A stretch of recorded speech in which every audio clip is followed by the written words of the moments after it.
જિલ્લાના ધારી તાલુકા ખાતે બ્રહ્મ સમાજ દ્વારા વિષ્ણુ ભગવાનના છઠ્ઠા અવતાર ભગવાન શ્રી પરશુરામની જયંતિ ખૂબ જ ભાવપૂર્વક ઉજવવામાં આવી હતી.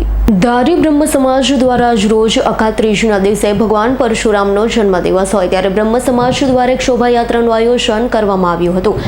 પ્રથમ ભગવાન શ્રી પરશુરામનું શાસ્ત્રોક્ત વિધિથી ભગવાન પરશુરામનું પૂજન કરવામાં આવ્યું. ત્યારબાદ ધારી શહેરના રાજમાર્ગ ઉપર ભવ્ય શોભાયાત્રા નીકળી હતી. ખૂબ જ મોટી સંખ્યામાં બ્રહ્મ સમાજના દરેક સભ્યો પોતાના કુટુંબ સહિત આયોજનમાં હાજર રહ્યા. ત્યારબાદ સાંજે જ્ઞાતિ સમૂહ ભોજનનું પણ આયોજન કરવામાં આવ્યું હતું. આ તકે કોઈ અનિચ્છનીય બનાવ ન બને તે માટે ધારી પોલીસ સ્ટેશનના પીઆઈ દેસાઈના અધ્યક્ષ સ્થાને પૂરતો પોલીસ બંદોબસ્ત જાળવવામાં આવ્યો. પરશુરામ જયંતિના કાર્યક્રમને ખૂબ જ સફળતાપૂર્વક પાર પાડવામાં આવ્યો. સંજય વાડાનો રિપોર્ટ S9 ન્યૂઝ ધારી.